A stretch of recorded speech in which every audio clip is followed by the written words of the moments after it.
All right, we're live. We'll let this all kick in. So a couple of minutes here late from our usual 12:30 live every Wednesday. We like to come on here, talk about a couple of things. So we'll kick this off in a moment. Hello, hello. Caroline, Amy, what's going on? So hop on here, our usual Wednesday live. We're going to talk about a couple of things. I thought about a topic today that's been coming up recently. I like to think about things that tend to be a hot topic, something that we are challenged with during the week, right? You know, things that are happening here at MSM, common struggles that we discuss with prospects, with our own clients that we're doing monthly campaigns for, things like that. So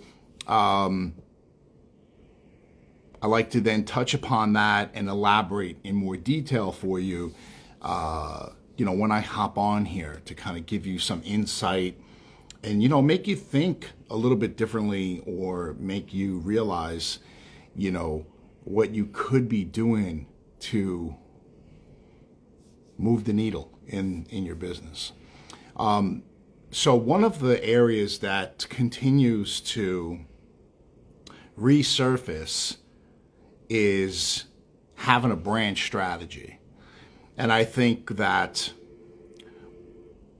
without something like that going to kind of derail you when it comes to your marketing efforts and even your website, and I know that might sound drastic, like, derailing, like, what do you mean? Like, what's going to happen here to my business? But if you're looking to make a change and try to put in efforts on how we could grow or scale, we have to look at, things like that. If that's not in place, then it could affect what's happening with the growth of the business. Now, why? So what I have learned over the course of past couple of years, if you're not being very specific with who you're looking to target, then you're going to miss out on opportunities because your approach is just way too vague. Now, it's funny with that type of statement is in my morning's networking meeting, I had one guy I never met before, and he coined himself, Big Chris, he calls himself the birthday guy, right? Very interesting. What he said was he started this company that focuses on increasing customer loyalty and sales and growth and whatnot by implementing a birthday program with the customers and somewhat of a loyalty customers, right? So he said he used to go into meetings and say, hey, I'm the birthday guy, and that's how he presented himself. I work with all businesses to do A, B, and C. He then said, though, when I changed it and said, I'm the birthday guy, and I'm looking to work with restaurants because I implement this type of program for restaurants, blah, blah, blah. He started to get more inquiries. He started to get more of a return because now he's speaking more specifically to that audience, right? So really, something to consider. I don't know what's going on here with the filter. All right, there we go. I don't know what was on my camera. I was like glowing. All right, back to normal. So very very interesting here. And I want you to take that same mentality, that approach when it comes to the marketing of your own business. Now, he knows he can help many businesses, but he focused just on the restaurants because that's very common, having, you like that, Caroline, right? Having a specific message just for them because, of course, they could have a large client base always coming through, and beautiful to have a follow-up email come in and say, hey, happy birthday, 10% off, 20% off, a round of drinks on us. People are going to be like, oh, that's nice, we should go there. Take advantage of the offer, business increases. But you saw how he was very specific in who he was targeting. So what that means is now you're crafting your brand messaging or your campaign marketing messaging to that audience. Going back to the brand strategy now I kind of tapered into one specific area on why it's important, but when we go back to the brand strategy, it makes sense because if we're trying to speak to a certain audience on our website or through our marketing channels, who are we speaking to? That's the thing. Who are we speaking to?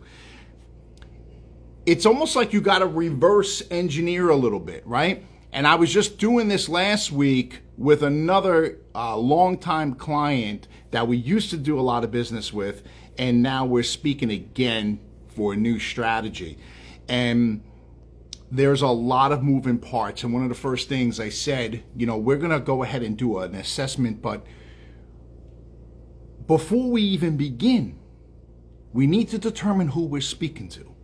Because if we can't define the target audience, how are we going to come up with the messaging? You can't come up with messaging first when we don't know who we're speaking to. At that point, you might as well just speak a different language on your website.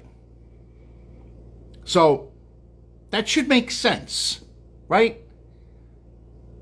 How are you going to come up and say something if you don't know who you're talking to, right? You got to cater to that audience, speak their language, right? And that goes for anything. If I'm having a conversation, or if let's just say I'm in a room with people and I'm speaking about something, know your audience. If I'm sitting there with specific industries, I won't, kind of name anything, but I'm going to modify the way my approach would be on how I would break it down, perhaps for that audience, compared to maybe a different audience who maybe I would feel that might be a little bit more savvy in this area or whatever it is. I'm going to have to speak their language. I'm going to have to touch upon pain points that make sense to them. Then it resonates. If you don't touch upon the pain points to your target audience, nothing's going to resonate, right? I just find that to be, that's kind of 101 stuff, and that's how people should think, They're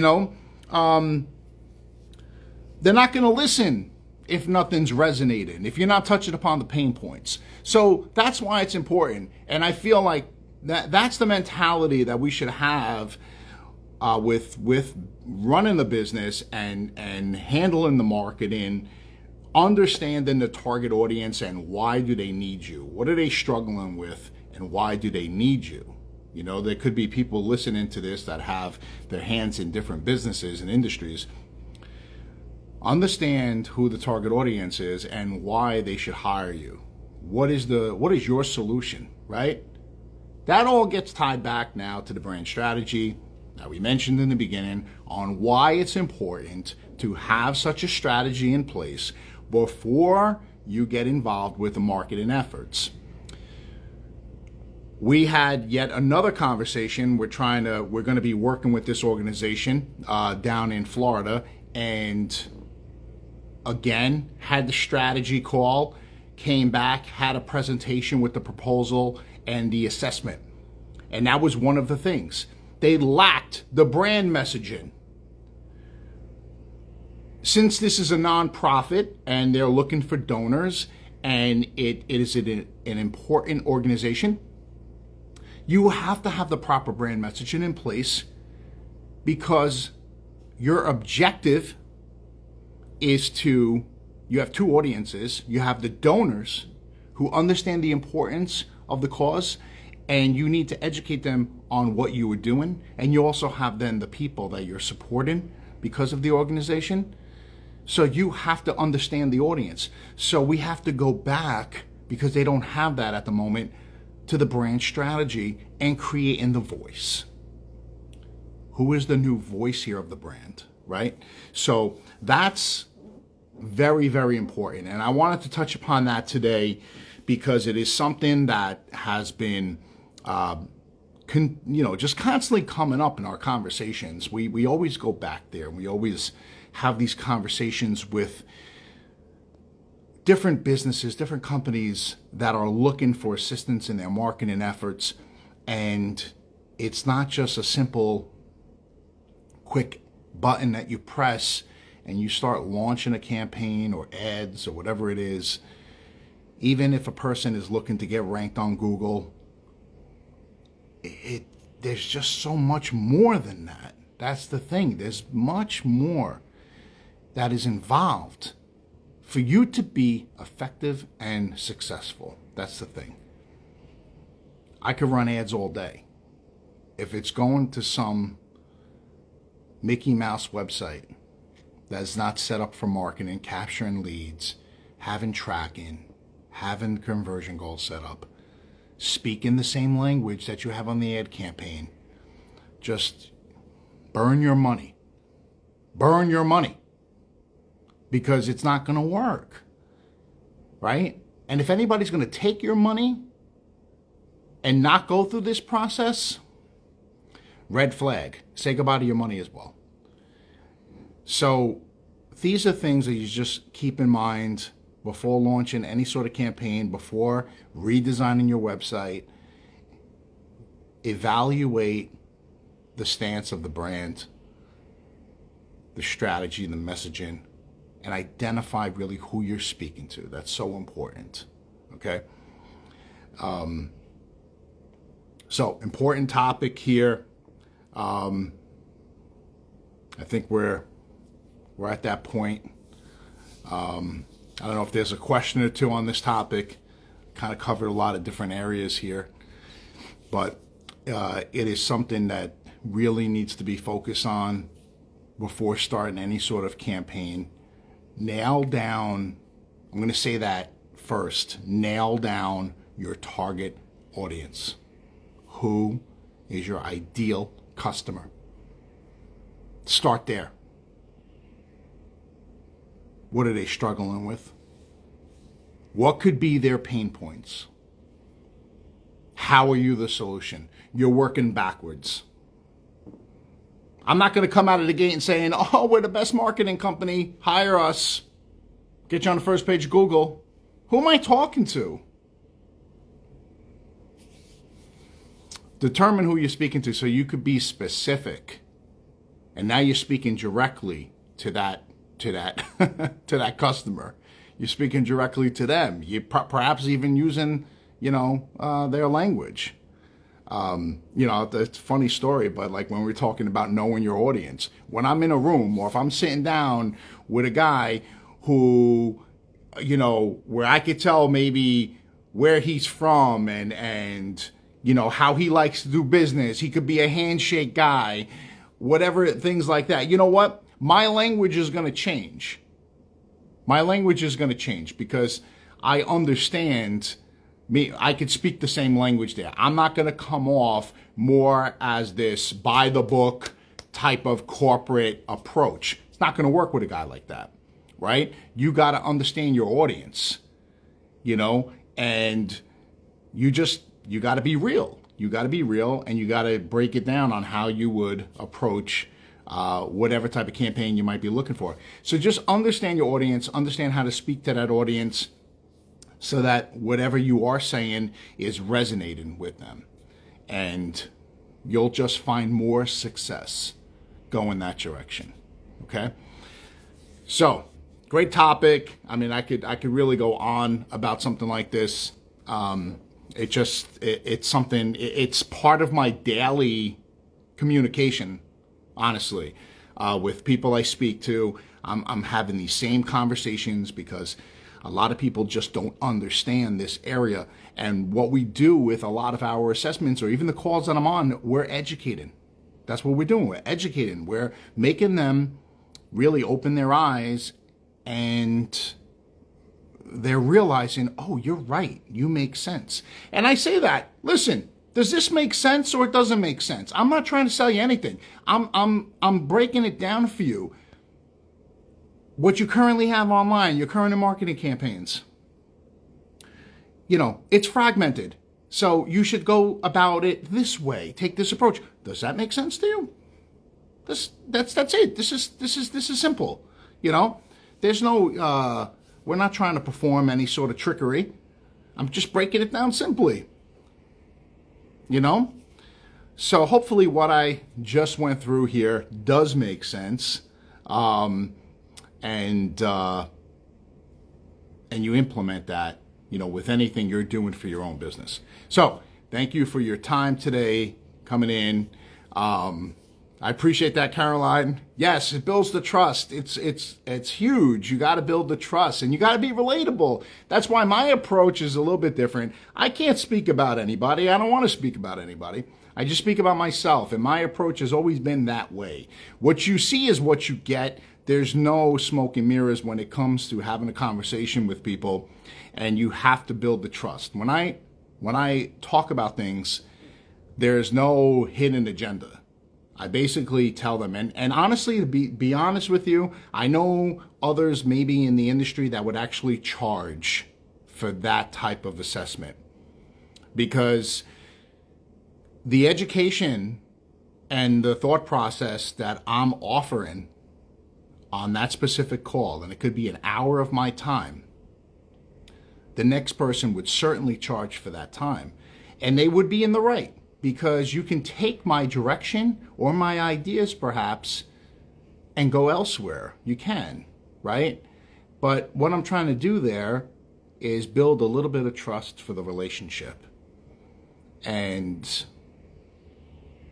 that part was more important to me. So, trust is very important. So, good comment there. Again, see you next week. We'll be talking about something else. Who knows? Always a mystery of what we're talking about here. It's just whatever pops into my mind the moment I sit down. And my team could definitely attest for that. So, have a great week. And see you next time. Bye-bye.